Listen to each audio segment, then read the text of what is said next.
Democratic State Representative Victoria Neave Criado, you're also chair of the Mexican American Legislative Caucus. Thank you so much for joining us. We appreciate it.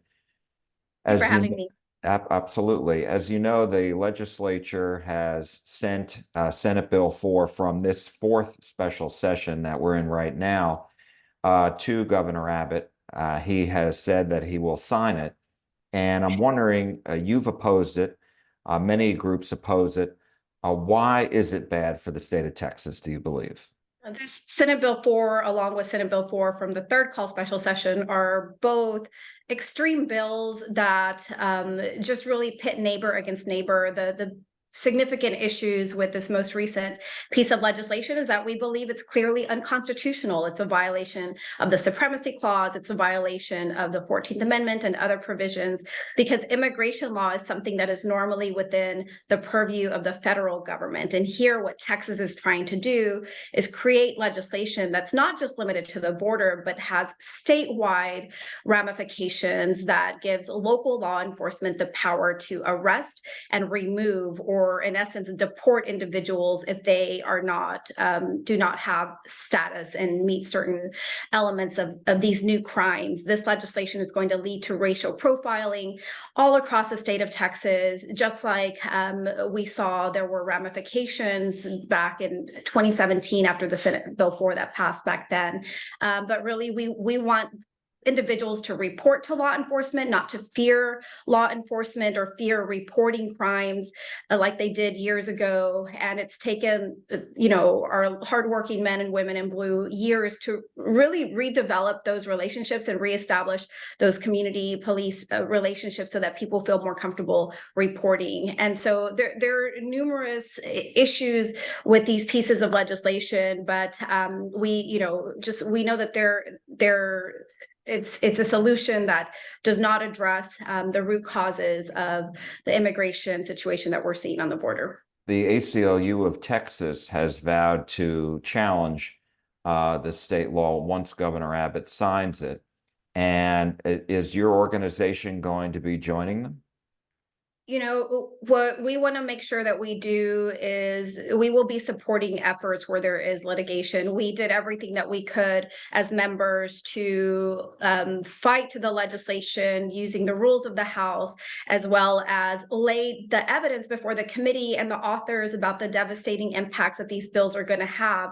Any uniformed police or any peace officer can enforce this law, from Dallas to Houston to small towns in West Texas. So when you think about a law enforcement, if somebody calling the police because they are concerned that somebody may not have legal status, what's going to happen with our already overburdened law enforcement is not going to facilitate the response times, among many other things. But those are just we do want to support efforts because we believe it's a violation of the Constitution and is an attack on the Arizona versus United States case. We know that Texas is trying to challenge and overturn that case, and given the new makeup of the Supreme Court, we saw where the Supreme Court overturned Roe v. Wade. We see that they're trying to overturn and test the limits of a state in terms of how far it can go to enforce immigration law. I was going to ask you about that because, when I asked the author in the House, David Spiller, about this, because you and others have said this is basically a new version of a show me your papers law. And he denied that and said that they did what they could to try to avoid that and limit it. And why are they wrong on this?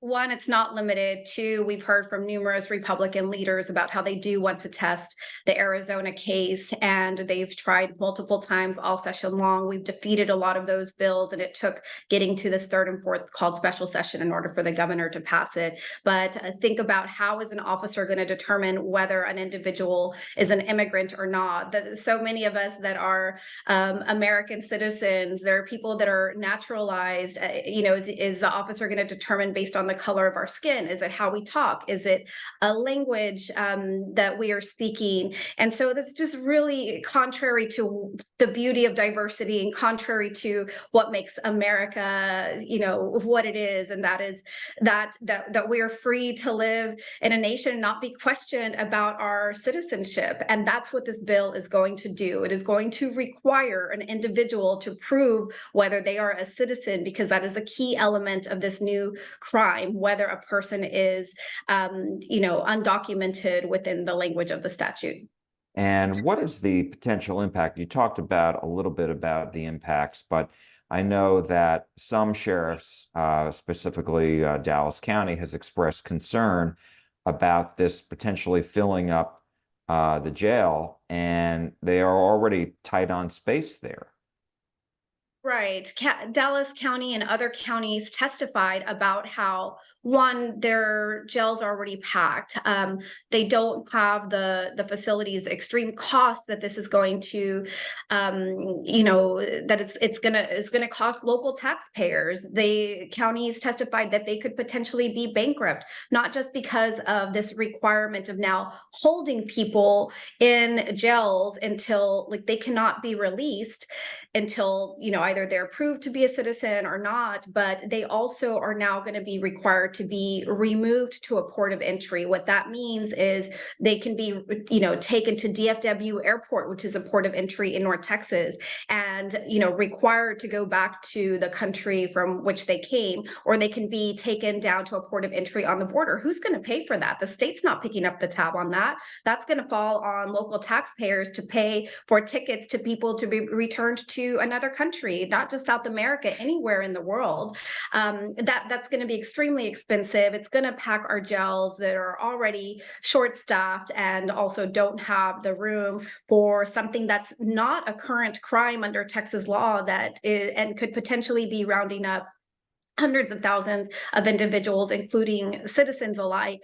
And so that's those are some of the issues. And in addition, there is there are immunity provisions. So let's say that an American citizen is wrongfully arrested, that law enforcement officer or others who, perhaps wrongfully arrested the individual or wrongfully detained are now going to be immune. And if there's lawsuits that come from that, the counties are going to have to pick up the tab.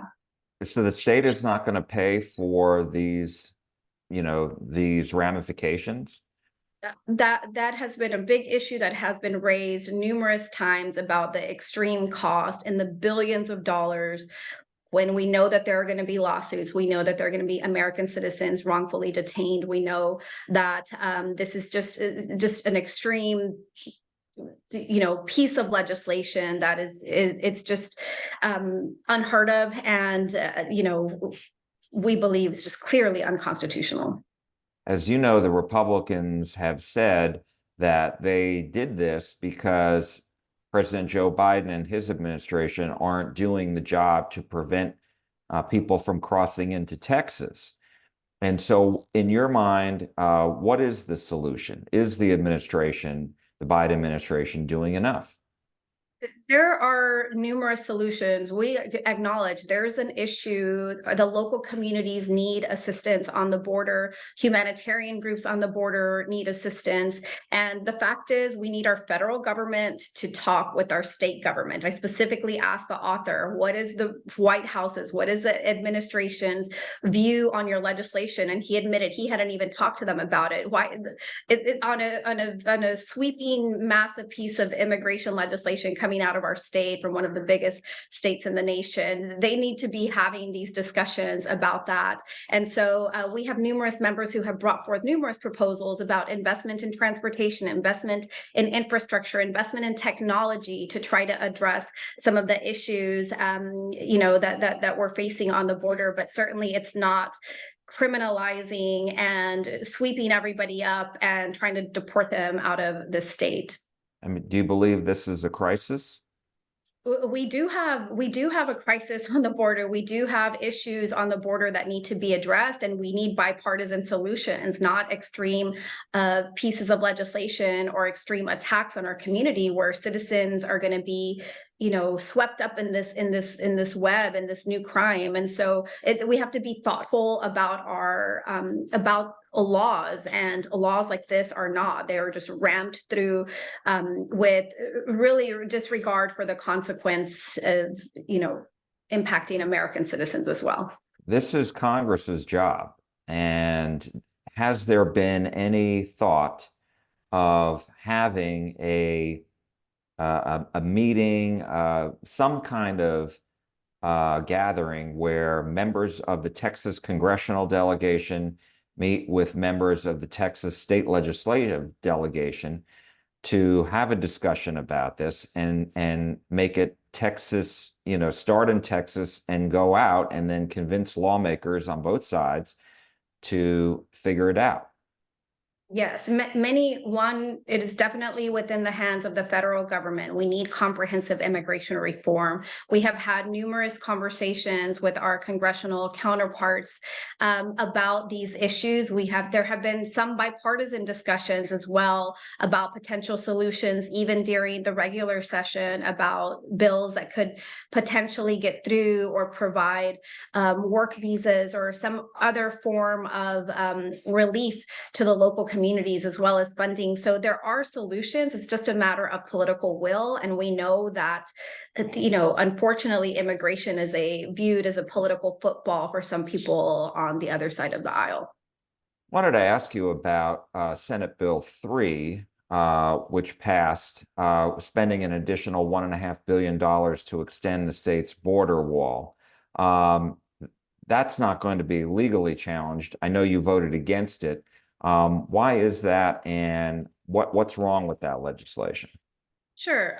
I believe we need to build bridges, not walls. We heard from the Mexican consuls, we heard from the Mexican government about the economic impact of trade with Mexico, who is our biggest trading partner. We have over 466,000 jobs in Texas that are a direct result of our trade with Mexico. We have a workforce shortage in Texas where we need more workers in our state. So we really need to be facilitating those opportunities to bring more dollars into our state from Mexico as our trading partner. And so I believe we need to build those bridges rather than the walls.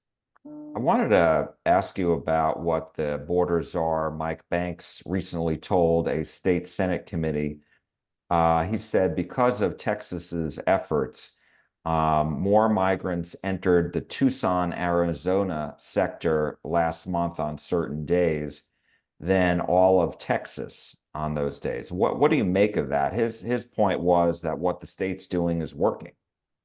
Now, I don't know the data, or I haven't seen the piece of data that he cited to. I think what's important is that we are having productive conversations about solutions to address that, rather than supporting pieces of legislation which are going to be capturing a lot of individuals. Senate Bill 4 from the third called special session that was just signed by the governor imposes 10-year mandatory minimum jail times for example, driving an undocumented person.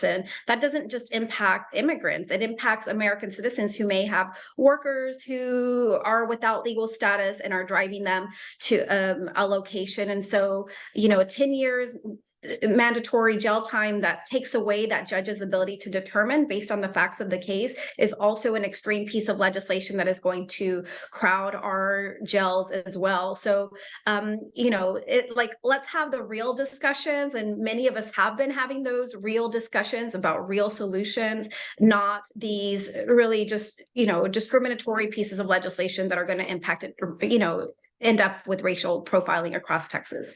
If I remember correctly from that hearing on Senate Bill 4 from the third special session on the stash houses, one of the witnesses made the point that a lot of the people who sign up to take these migrants who are here in the United States illegally, that they're answering an ad and don't know the whole history of it, and don't realize that maybe this was funded by a cartel. Did I remember that correctly?